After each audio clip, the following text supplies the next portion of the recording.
नमस्कार दोस्तों, मैं डीके तिवारी आपका वेलकम करता हूं अपने चैनल जियो पल्स एनालिसिस में। जैसा कि आप देख रहे हो, इस समय का एक ट्रेंडिंग टॉपिक है नेशनल हेराल्ड केस। बैकग्राउंड में भी आप देख सकते हो। उस पर ईडी ने एक्शन लिया है। चार्जशीट दायर कर दिया गया है। 25 अप्रैल को कोर्ट ने यह कहा कि वो इनकी सुनवाई करेगा। ईडी ने जिनका नाम इसमें दिया है उसमें सुमन दुबे और सैम पित्रोदा। सैम पित्रोदा वही हुआ तो हुआ, कांग्रेस को काफी कीमत उसकी चुकानी पड़ी, लेकिन उनका नाम भी इसमें है। तो 25 को इसकी सुनवाई होगी और एक तरह से ईडी ने 64 करोड़ यानी कि 64 करोड़ रुपए की संपत्ति और जब्त भी कर चुकी है। लेकिन इन सबसे अलग एक सवाल ये आता है कि भाई ये है क्या, नेशनल हेराल्ड केस है क्या, कब शुरू हुआ, नेशनल हेराल्ड कब का है। तो सबसे पहले हम आते हैं इसके पहले टॉपिक पर, और वो टॉपिक ये है कि नेशनल हेराल्ड केस कब शुरू हुआ, कब प्रकाश में आया। तो इसका पूरा श्रेय जाता है सुब्रमण्यम स्वामी को। सुब्रमण्यम स्वामी ने नवंबर 2012 में एक तरह से गांधी परिवार पर एक कहा था कि ये भूमि हड़पना चाहते हैं, और उन्होंने क्या किया कि आपराधिक शिकायत इनके दर्ज कराई जमीन हड़पने के लेकर। लेकिन आश्चर्य की बात है कि नवंबर 2012 से लेकर हम क्या देखते हैं कि जून 2014 में इनको समन भेजा गया और ये कहा गया कि प्रथम दृष्टया ऐसा लग रहा है कि सबूत इनके खिलाफ है। अब आप कहोगे यार, नवंबर 2012 से लेके जून 2014, 1.5 साल से ज्यादा हो गया, तब तक क्या ऐसा क्यों कुछ नहीं हुआ, अदालत सो रही थी? तो देखिए, हम आइडियोलॉजी की बात चाहे जितनी कर लें, अदालतें आदेश भी देती हैं और उनके आदेश का एक तरह से तामील करते हैं लोग, या जो भी है उसका फॉलो भी किया जाता है। लेकिन फिर भी सरकार का रोल इसमें बहुत बड़ा होता है, क्योंकि सरकार कई बार अपने तरीके से उसको डिले भी कर देती है अदालत के आदेश के बाद भी। हालांकि ये गलत है, लेकिन ऐसा होता है। तो याद कीजिए कि 2012 में गवर्नमेंट कौन था? मनमोहन सिंह थे गवर्नमेंट में। तो अब आप बताइए कि अगर गवर्नमेंट में मनमोहन सिंह हैं, तो क्या पॉसिबल है कि गांधी परिवार का मतलब समन भेजना तो बहुत दूर की बात है, उनके ऊपर कोई आंख उठाकर भी देख ले? नहीं, पॉसिबल नहीं है। तो ये नहीं हुआ। लेकिन कहानी में ट्विस्ट कब आया कि जब 26 में 2014 को नरेंद्र मोदी शपथ लेते हैं, और उसके बाद देखा जाए तो जून 2014 में मजिस्ट्रेट ने इनको समन भेजा। अब आप भी कहोगे कि भाई ऐसी बात है तो इसकी वजह तो सही बात है कि गवर्नमेंट ने किया। नहीं, गवर्नमेंट नहीं चाह रही है करना या करना चाह रही है, वो अलग विषय है। विषय ये है कि जब गवर्नमेंट बदली तो ये है कि इनके ऊपर सम्मन भी गया। अब इसके बाद अगस्त 2014 में ईडी इसमें एक्टिव हुई और जांच स्टार्ट किया। लेकिन अगस्त के बाद आप देखोगे कि 13 महीने के तक कुछ नहीं हुआ। इनको कुछ खास मिला भी नहीं ईडी को, या एक तरह से निष्क्रिय रही, या उतने मन से काम नहीं किया, ये भी कोई अलग विषय नहीं है। लेकिन सितंबर 2015, उसके बाद अगस्त 2014 के बाद सितंबर 2015 में क्या हो रहा है कि ईडी ने एक बार फिर से अपनी जांच चालू कर दी। फिर अक्टूबर, नवंबर, दिसंबर, 3 महीने के बाद पटियाला हाउस कोर्ट ने एक तरह से राहुल गांधी और सोनिया गांधी को जमानत दे दी, इनके अगेंस्ट जो भी केस था। 2016 में क्या हुआ था? फरवरी में 2016 में इनसे कहा गया था, सुप्रीम कोर्ट ये लोग पहुंच गए और इन्होंने कहा था कि कार्रवाई किया जाए, तो सुप्रीम कोर्ट ने इस कार्रवाई से पूरी तरह से इनकार कर दिया। तो देखिए, नवंबर 2012 से शुरू होते होते फरवरी 2016 यहां तक का केस हो गया। अभी तक इसमें कुछ हुआ नहीं। ठीक है, अब आगे बढ़ते हैं। इसी बीच कहानी में एक और चेंजिंग आती है, और वो चेंजिंग क्या है? तो 28 फरवरी को हाई कोर्ट एक आदेश देता है कि भाई आप ऐसा कीजिए कि नेशनल हेराल्ड के बिल्डिंग को खाली कर दीजिए। हाई कोर्ट के आदेश पर राहुल गांधी और सोनिया गांधी सुप्रीम कोर्ट पहुंचते हैं। देखिए, हमारे आपके लिए सुप्रीम कोर्ट देखना बड़ी बात है, लेकिन इनके लिए तो कोई बड़ी बात है नहीं। ये वहां पहुंचते हैं और फिर इनको एक तरह से अप्रैल 2019 को यानी कि 5 अप्रैल को सुप्रीम कोर्ट हाई कोर्ट के आदेश पर रोक लगा देता है कि चलिए भाई, आप नेशनल हेराल्ड का ऑफिस आपका है और फिलहाल वो आपके पास रहेगा, हाई कोर्ट का आदेश आपके ऊपर प्रभावी नहीं है। ठीक है।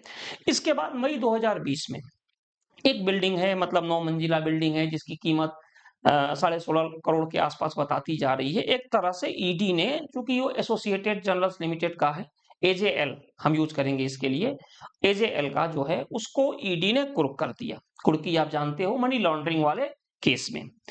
फिर इसके बाद सुब्रमण्यम स्वामी एक बार फिर से एक्टिव होते हैं और ये क्या करते हैं कि फरवरी 2021 में सोनिया गांधी और राहुल गांधी और जो भी अन्य लोग हैं, सैम पित्रोदा, सुमन दुबे या ये सब जितने लोग हैं, पवन बंसल, इन सब के एक तरह से काफी लोगों के, मल्लिकार्जुन खड़गे, इन सब का नाम लेकर उन्होंने एक तरह से याचिका दायर किया दिल्ली हाई कोर्ट में। उन्होंने ये कहा कि जो ट्रायल कोर्ट में मेरी याचिका खारिज हो गई है, उसको इन्होंने कहा कि भैया इसको हाई कोर्ट एक्सेप्ट करें। और फिर क्या होता है कि नेशनल हेराल्ड मामले में इसके खिलाफ, कांग्रेस के नेताओं के खिलाफ क्या होता है कि सोनिया गांधी, यंग इंडिया के ये जो अपील है उसको स्वीकार कर लिया जाता है।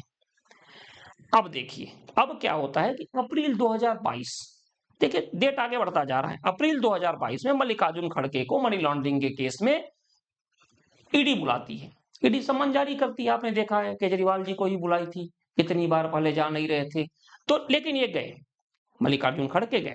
और फिर क्या हुआ था कि जो एजेएल है उसको ईडी ने एक बार फिर से कांग्रेस के नेता पवन कुमार बंसल को ही बुलाया अप्रैल 2022 में, सेम मतलब बहुत जल्दी जल्दी बुलाया एक तरह से मल्लिकार्जुन खड़गे को और फिर इनको।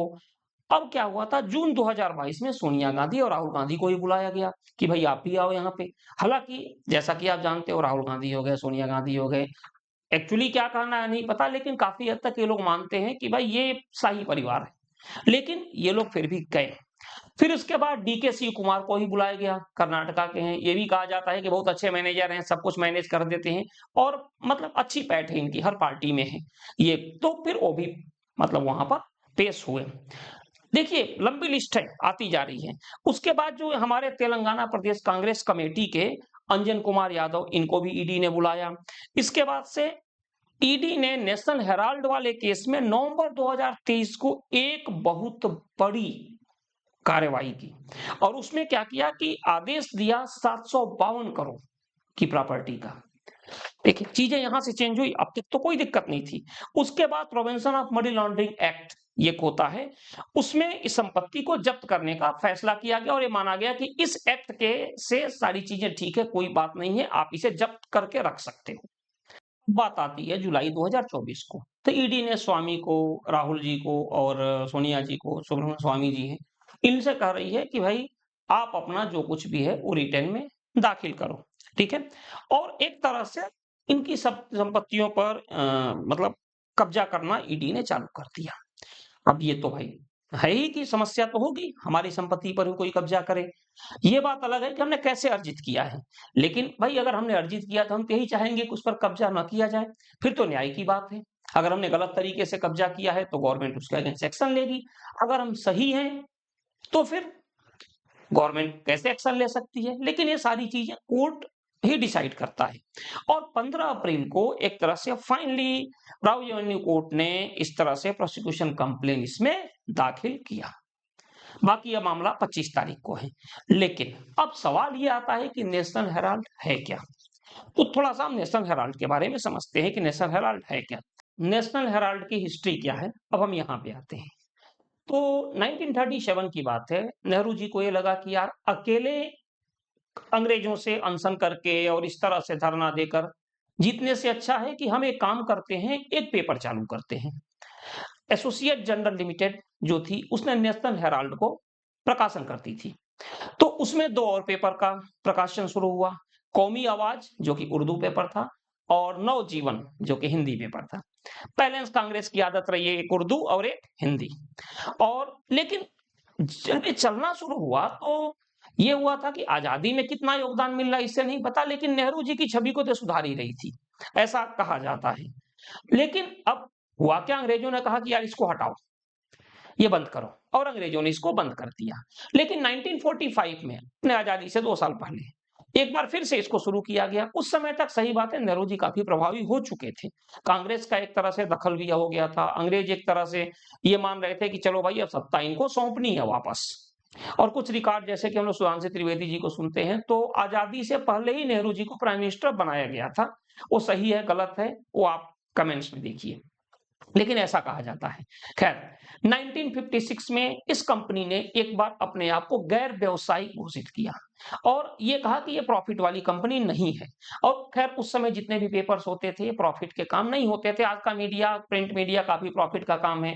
आप जब खोलो तो देख तो शुरू में राष्ट्रीय जैसों का ऐड और ये सब चीजों का ऐड वहां देखने को मिलता है। दाने दाने में केसर का दम, कितना सही है कितना गलत है आपको भी पता है, हमें भी पता है।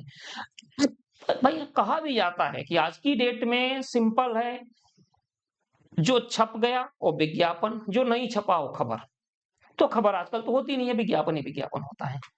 उसके बाद हम खैर वापस आते हैं और इस कंपनी को भाई घाटे में गई तो कहीं से ना कहीं पैसे की जरूरत है, तो कांग्रेस इसको पैसा देती रही। करीब कहा जाता है कि 90 करोड़ रुपए कांग्रेस ने इसको दिया। और 2008 में मतलब एक इतनी प्रॉब्लम आ गई, भाई आप कितना कर्जा लोगे किसी से, तो ये हुआ कि यार इसको बंद कर दिया जाए, इसको बंद किया जाए, यार बहुत हो गया कर्जा, अब ऐसा किया जाए। और लेकिन समय के साथ साथ ये बात भी सही है कि ये जो मतलब आपकी नेशनल हेराल्ड है, ये कांग्रेस का मुखपत्र हो गई। जैसे हम सुनते हैं ना शिवसेना का मुख्य पत्र क्या है, सामना, उसी तरह कांग्रेस का ये भी मुखपत्र हो गई। अब इसके बाद आगे सुनिए कहानी यहां से क्या होता है कि कांग्रेस पार्टी ने जो 90 करोड़ रुपए इनको दिए, तो ये जो है रिप्रेजेंटेशन ऑफ पीपुल एक्ट 1950 का ये उल्लंघन है साफ साफ कि कोई भी राजनीतिक पार्टी किसी को भी चंदा नहीं दे सकती ऑन पेपर। ऑन पेपर मैंने कहा, बाकी तो कौन कितना चंदा देता है लेता है पीछे के रास्ते, ये तो आपको ही बहुत अच्छे से पता है, लेकिन ऑन पेपर नहीं दे सकती। अब हुआ क्या कि 23 नवंबर को 2010 को गांधी परिवार की एक non profit company I, young India I. इनमें कहानी यहां से शुरू हुई, जिसके निदेशक थे शुभम दुबे और सैम पित्रोदा थे। राहुल गांधी भी इसके बोर्ड मेंबर थे, यंग इंडिया। और इसने क्या किया कि यंग इंडिया ने मतलब एक तरह से इसको बदले नेशनल हेराल्ड की जो एसोसिएट जनरल लिमिटेड के बदले 50 लाख रुपए दे दिए और एक तरह से पूरा का पूरा ट्रांसफर का जो पावर था वो अपने हाथ में ले लिया कि भैया 50 लाख पकड़ो, अब मेरा हो गया 90 करोड़, तो मैं पहले ही दे चुका हूं। लेकिन बात तो यही है कि सारा लोन माफ कर दिया गया 50 लाख रुपए देकर और सोनिया गांधी इसकी निदेशक बन गई।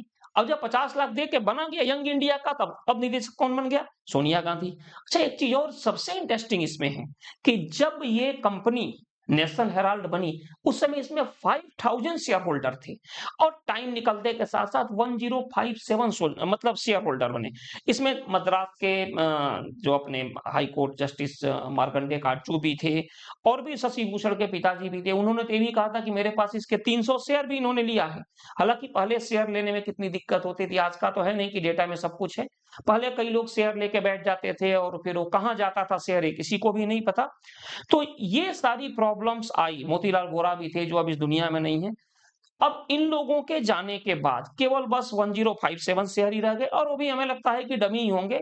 टोटल एक तरह से कहा जाए तो सारी पावर इनके पास है। तो कुल मिलाकर लव्वल अब ये है कि नेशनल हेराल्ड में जो कि जब खोला गया तो 5000 शेयर होल्डर थे, जो बाद में धीरे धीरे कम होते गए, कंपनी लॉस में गई। और प्रॉब्लम बस यही है कि जब भी इस पैसे की जरूरत थी कांग्रेस पार्टी ने इनको 90 करोड़ रुपए दिए और जब टोटली बंद हो गया, जो कि कांग्रेस पार्टी नहीं दे सकती 1950 एक्ट के अकॉर्डिंग, लेकिन उसने दिए, ऑन पेपर दिए, ये बात तो है। और जब यंग इंडिया ने इसको अपने होल्ड किया तो उसके निदेशक सैम पित्रोदा और शुभम दुबे थे। उसके बाद से बोर्ड मेंबर राहुल गांधी थे, लेकिन इसके निदेशक सोनिया गांधी बन गई। तो अब ये माना जाता है कि इसकी जो संपत्ति है 2003 करोड़ है, गांधी परिवार की मंशा है कि इसको ले लेगी।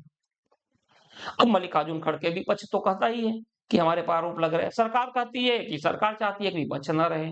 इलेक्शन भी होने वाले हैं, लोगों का ये कहना है कि भाई इंडिया गठबंधन जो है INDIA कुछ लोग बोलते हैं, कुछ इंडिया बोलते हैं, अगर इससे कांग्रेस हटी तो गठबंधन खत्म हो जाएगा। तो ऑब्वियसली बीजेपी है तो चाहेगी कि भाई ये कांग्रेस गवर्नमेंट हट जाए। और कई लोग कहते हैं कि बीजेपी राजनीति कर रही है। खैर मेरा भी उससे कांग्रेस राजनीति हो रही है। तो देखो सिंपल सी बात है यार, अगर एक आदमी बैंक का क्लर्क है तो बैंकिंग का काम करेगा, इंजीनियर है इंजीनियरिंग करेगा। अरे पॉलिटिकल लोग हैं तो राजनीति राजनीति ही तो करेंगे ना।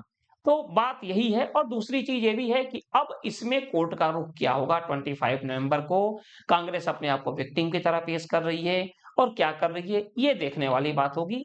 तो चलिए फिर वीडियो कैसा लगा एक बार अपडेट कीजिए और कमेंट जरूर करें। सब्सक्राइब नहीं किया है तो इसको सब्सक्राइब करें। Thank you.